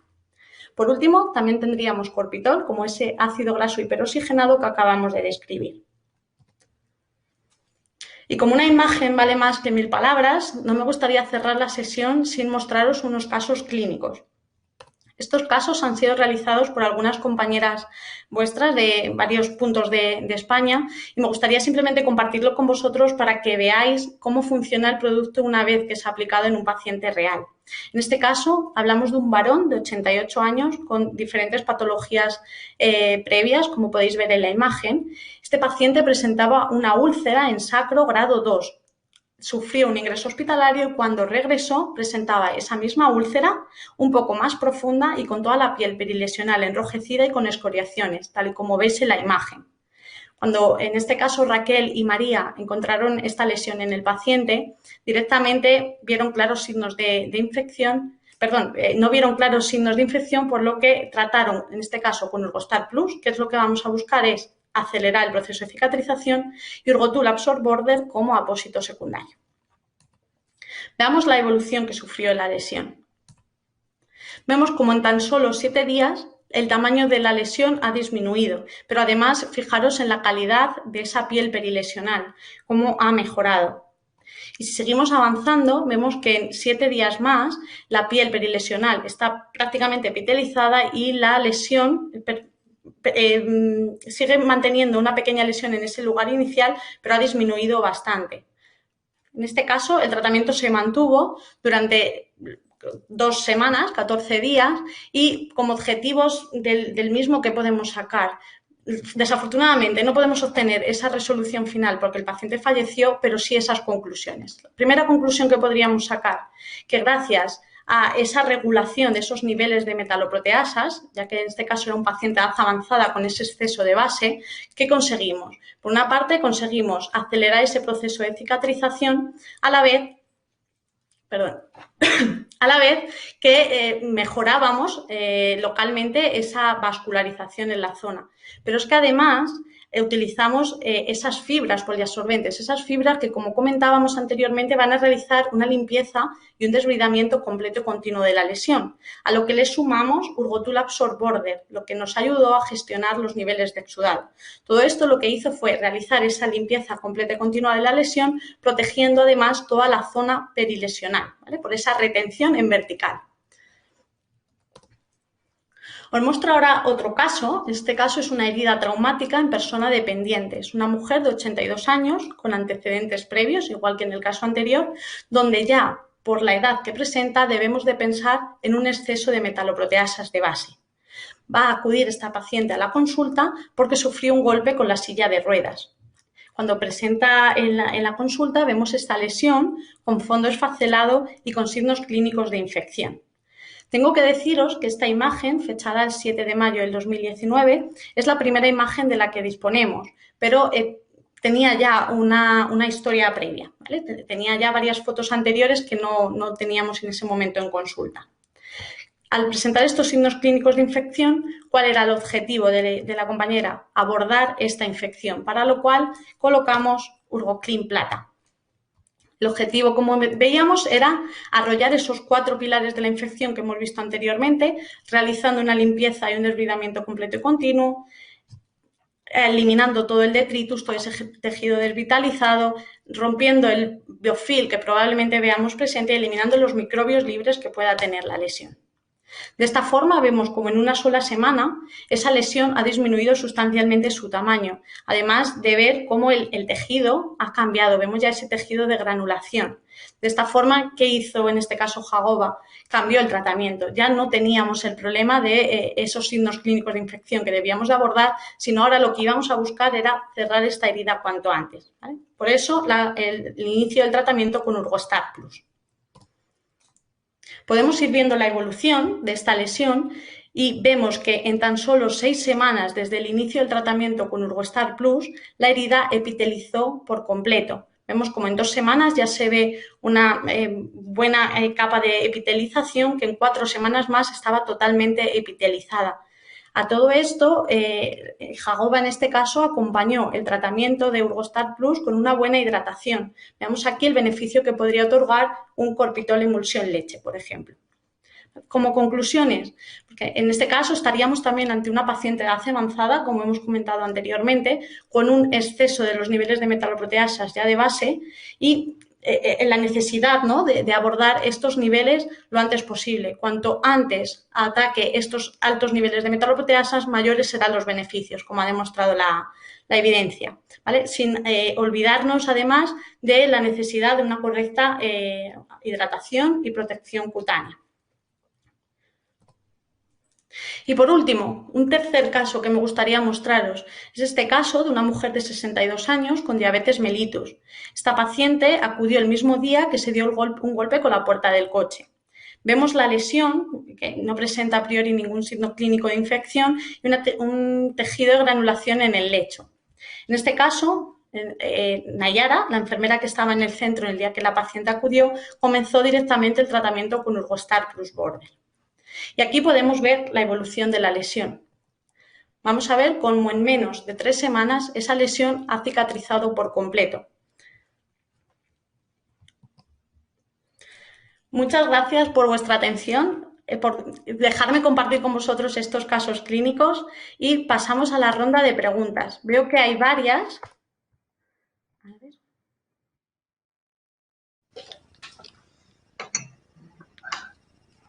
Beatriz, un inciso antes de continuar, si puede ser. Sí.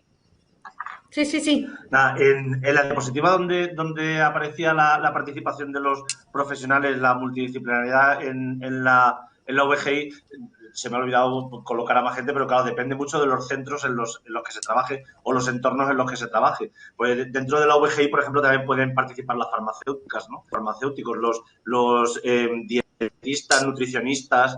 La VGI, en cuanto a su realización, tienen cabida todo tipo de profesionales que además siempre tienen cosas positivas que aportar. Yo he trabajado con los farmacéuticos y farmacéuticas que han colaborado en las VGIs y siempre ha sido muy, muy nutritivo, ¿no? Siempre han sido aportaciones muy, muy valiosas porque también tienen mucho que decir.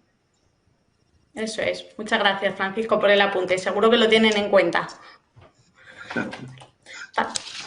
Pasamos, como comentaba, a la ronda de preguntas y, bueno, encuentro en primer lugar una de ellas que creo que podría ir para cualquiera de los dos, más bien a lo mejor para Fernando por la temática que ha tratado. En este caso nos preguntan cómo puede diferenciar una úlcera venosa de una arterial y el tipo de cura que se realiza en ambas. Bueno, hay que buscar un criterio objetivo y el criterio objetivo es hacer un ITB. El ITB se hace a través del Doppler y es calcular la diferencia entre la presión sistólica de tobillo y de brazo, ¿no? Y de ahí, en una escala de 0,8 hacia arriba, sería una úlcera venosa, con lo cual nos permitiría hacer un vendaje compresivo. Las recomendaciones de evidencia es un multicapa por la facilidad de uso y por la efectividad, y luego por debajo de 0,6 es una úlcera arterial que no deberíamos de poner ningún tipo de vendaje. Hay úlceras mixtas que tienen un pequeño componente arterial y venoso, que es las que están en esa franja, ¿no? De 0,7, 0,8, no llegando a 0,8. Y aquí un vendaje no elástico, sino estático, tipo bota de una puede servirnos para controlar lo que pueda ser el edema, el retorno y la cicatrización, ¿no? Importante, Sí. el diagnóstico diferencial a través de un Doppler. O sea, hacer el Perfecto, ITB. Fernando. Muchísimas gracias por la aportación. Hay otra pregunta que creo que también va dirigida a ti en este caso. ¿Cómo tratar las frictenas en talones en pacientes de edad avanzada? ¿Tenemos evidencia? Gracias. A ver, la flictena es una lesión que se produce por fricción, con lo cual, de mano, los mecanismos de prevención tienen que ir a evitar esa fricción. Después, cuando tenemos la flictena, en esta flictena el líquido que hay dentro va a tender a ir, bueno, la piel en primer lugar está hiperextendida. Al estar hiperextendida ya no es impermeable, ya la función de barrera la vamos a poder perder, con lo cual es fácil que haya o sea permeable a gérmenes y se vayan contaminando ese líquido, pasando de ser seroso a poder ser purulento. De ahí que la importancia de las flictenas en talón es hacer un buen drenaje, y una vez que podamos hacer un buen drenaje, empezar a retirar toda esa piel que está mortificada y hacer una cura en ambiente húmedo para estimular lo que pueda ser la epitelización de bordes, ¿no? Y además podríamos decir que cuanto primero mejor, en el sentido de que si le damos tiempo al contenido de la flictena a que se infecte, después tendremos que estar trabajando con una herida infectada, ¿no? Controlando carga bacteriana y epitelización. Perfecto, muchas gracias, Fernando. Hay otra pregunta, cuando hablas de usar antimicrobianos en heridas con biofil, ¿exactamente a qué antimicrobianos te refieres? Te pediría un ejemplo de ello. Gracias. Creo que también va para ti, Fernando. Vale. Ahora mismo yo os planteaba en limpieza no antisépticos y no antibióticos también en la presentación, ¿no? Entonces, lo indicado de primera opción, o lo que nos recomiendan las evidencias y las guías de práctica clínica a nivel internacional, es utilizar la plata y, en su defecto, el yodo de liberación lenta, ¿no? Serían las dos opciones a tener presente a la hora de controlar carga bacteriana o la presencia de biofil. Perfecto. Otra pregunta, ¿se podría utilizar Urgoclean Plata en úlceras vasculares? creo que estaba más dirigida a mí. Cuando hablamos de una úlcera vascular, una úlcera en pierna, está totalmente indicado el Goclin Plata. No hay ninguna restricción, ¿no?, en este caso de que lo tratemos. Siempre que nosotros veamos una herida infectada, donde veamos presentes esos 4 pilares de la infección que hemos visto ahora hace unos minutos, vamos a abordar esos 4 pilares, vamos a intentar arrollarlos todos ellos, y si además tenemos una limpieza, o sea, una forma, una manera de realizar esa limpieza y ese desbridamiento de forma completa y continua, hagámoslo, sin ningún problema. No sé si ha quedado resuelta la pregunta. Hay otra pregunta. En una lesión con hipergranulación, ¿cómo se debe actuar? Venga, en este caso, Francisco, te la lanzo a ti. ¿Cómo lo sueléis hacer allí en el centro? Bueno, a nosotros se nos ha presentado algún caso de alguna herida con hipergranulación después de haber utilizado algún producto encaminado al cierre de la misma o a mejorar la granulación. Y nosotros, nuestra forma de tratar las hipergranulaciones es con corticoides tópicos. Perfecto. ¿Cómo lo hacéis el procedimiento, por si les sirve de ayuda? Pues sí. Fernando, todo tuyo. Fernando. No, cuando acabe el Paco, No, adelante, Fernando, te cedo la palabra. Yo es completar lo que has dicho, Paco. Sí. A ver, las hipergranulaciones, hay varias formas de abordarla, ¿no? Podemos ser agresivos, en el sentido, tengo bisturí eléctrico en el centro, la quemo, la retiro y ya está. Si no tengo el bisturí eléctrico, puede ser igual de agresivos con otro producto, como pueda ser las barritas de nitrato de plata, ¿no? Las que utilizamos para las verrugas, ¿no?, que también podemos quemarlas. Podemos utilizar el corticoide, que lo que está haciendo es inhibir la capacidad de replicación de las células que están en esa hipergranulación, con lo cual van a ir cediendo y se va a ir normalizando.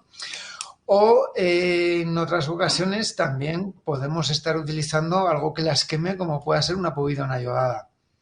Cuando estamos diciendo los antisépticos en herida de forma sistemática no, porque no son selectivos y retrasan el proceso de cicatrización, ¿no? Bueno, pues una de las indicaciones es que a base de povidona iodada iremos quemando esa hipergranulación, pero también iremos quemando todo lo que hay alrededor, con lo cual hay que valorar riesgos-beneficios en esta tesitura, ¿no? Y luego, por otro lado, hay algún artículo donde han conseguido, ¿no?, controlar las hipergranulaciones con lo que son apósitos de espuma polimérica, ¿no?, en el sentido de que van a ir estimulando lo que es granulación, esa zona iría conteniendo la hipergranulación y al final granulando. Bueno, es más lenta y posiblemente al final de todo el proceso tendremos que acudir a una de esas formas de incidir directamente en la hipergranulación, pero bueno, está ahí como planteamiento. Paco, no sé si quieres finalizar o si tienes algo que añadir. No, simplemente, evidentemente, lo que ha comentado Fernando es todo correcto y perfecto. Y lo único, nosotros, por ejemplo, nuestro problema es, te hablo en este momento en el centro en el que estoy, nuestro problema es la limitación en cuanto a productos que tenemos. Lo del bisturí eléctrico sería ideal, evidentemente, pero no todos los centros podemos disponer de un bisturí eléctrico y de una gama de productos muy amplia. Entonces, muchas veces nos vemos limitados pues a utilizar, pues en este caso, como he dicho, los corticoides. Simplemente. No, es una buena opción, ¿eh? Yo simplemente quería trasladaros la idea de que hay varias, ¿no? Entonces, bueno, dentro de esa amalgama, la que más a mano puedas tener, ¿no? Sí, yo encantado de que tú puntualices, Fernando, porque seguro que hay cosas que a mí se me olvidan y tú, que eres un experto. Bueno, igual al revés, también. Perfecto, muchas gracias a ambos. Pasamos a la siguiente pregunta, donde nos comentan cómo sabemos que hay un exceso de metaloproteinasas. Ataco yo si queréis. En este caso, ¿cómo vamos a ver este exceso de metaloproteinasas? Las metaloproteinasas no se ven en la lesión, como hemos comentado, pero sí que la evidencia ya nos refleja que estas metaloproteinasas van a estar elevadas desde un inicio, ¿vale? La evidencia nos dice que en aquellos pacientes con patologías como una diabetes mellitus, una insuficiencia venosa crónica o ya de por sí esos pacientes con una edad avanzada van a presentar de base este exceso de metaloproteinasas.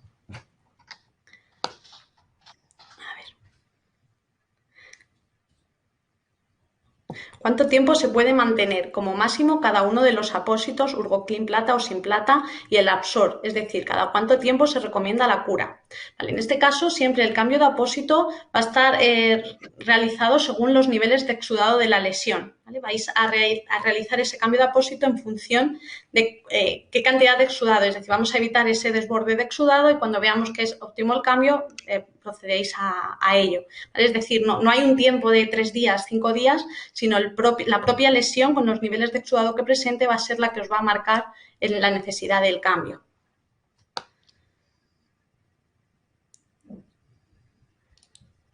¿Se puede combinar como tratamiento de herida Urgostar Plus y enzima Urgotul Absorb? Por supuesto. En este caso podríamos tratar localmente esa lesión con Urgostar Plus. ¿Para qué? Para buscar ese objetivo de realizar la limpieza y ese desbridamiento completo y continuo, y Urgotul Absorb para proteger y gestionar ese posible exceso de sudado como apósito secundario sin ningún tipo de problema. No hay problema. Otra pregunta. En el caso clínico de la úlcera de sacro, ¿solo se utilizaron apósitos? ¿No se usó ácido graso hiperoxigenado, hidrogel, pasta de base de zinc? Gracias. En este caso, según nos comentó la enfermera que lo realizó, utilizaron estos apósitos y también utilizaron una película protectora en la piel perilesional. Elena.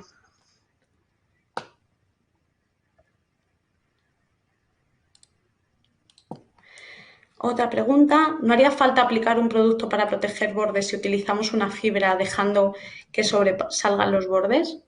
En este caso, las fibras van a realizar esa limpieza, ese desbridamiento y esa absorción y retención en vertical, pero en una herida que sea muy exudativa, que tengamos una cantidad de exudado que nos sea difícil manejar en tiempos, podemos utilizar este tipo de productos barrera, no habría ningún problema. Otra pregunta, cuando tienes una herida infectada, ¿cada cuánto cambias el parche de Urgoclin plata? Es lo mismo, o sea, el apósito puede aguantar en su lugar hasta un máximo de 7 días, al final es una herida infectada, por lo que disminuiremos esos tiempos, pero vamos a cambiar siempre el apósito en función de los niveles de exudado de la lesión. En una herida con levantamiento de piel, ¿utilizaríamos el Urgostar? No entiendo muy bien, Dilma, a qué te refieres con el levantamiento del piel.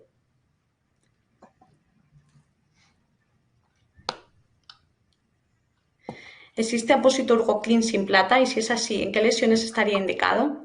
En este caso, Cristina, tenemos el apósito de Urgoclin sin plata, es Urgoclin, tal cual, que se emplea o cuya función es ese desbridamiento electrostático por diferencia de cargas, ¿vale? Para realizar esa limpieza, ese desbridamiento, pero no contiene el protón de la plata, no sirve para las heridas infectadas. No sé si hay alguna pregunta más. No obstante, me gustaría recordaros que los próximos días 15 y 22 de junio vamos a tener 2 live en Instagram con los 2 ponentes, con Fernando y con Francisco, para poder resolver todas aquellas dudas que hayan quedado hoy pendientes de resolver.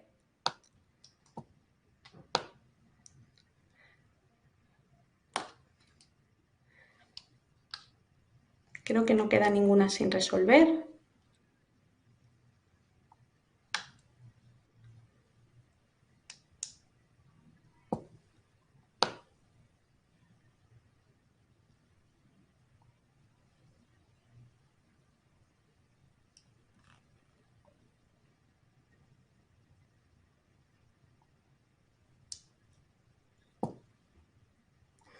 No hay ninguna pregunta más sin resolver en el día de hoy. Os animo de todas formas a que si en este ratito surgiera alguna, de verdad no dudéis en lanzarla y que la podamos recibir para poder resolverla.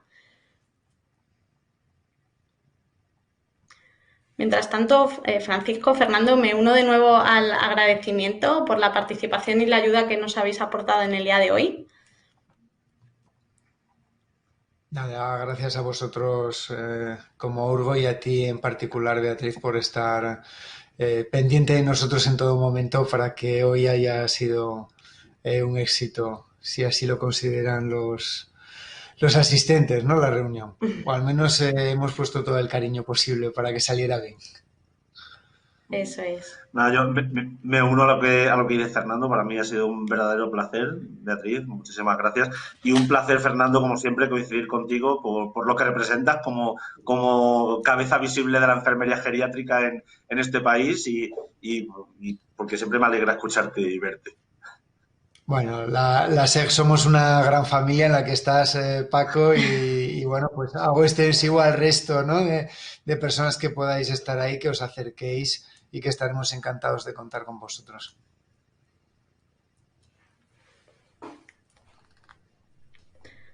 Espero, y para mí por lo menos ha sido muy productivo el webinar. He cogido muchos conocimientos nuevos, ¿no? Como si dijéramos muchas cosas que a día de hoy todavía no conocía, y espero que para el resto de asistentes estén en la misma situación que yo, ¿no? Que hayan podido aprender de esas clases magistrales que hoy nos habéis dado ambos. Gracias, Beatriz. Muchas gracias.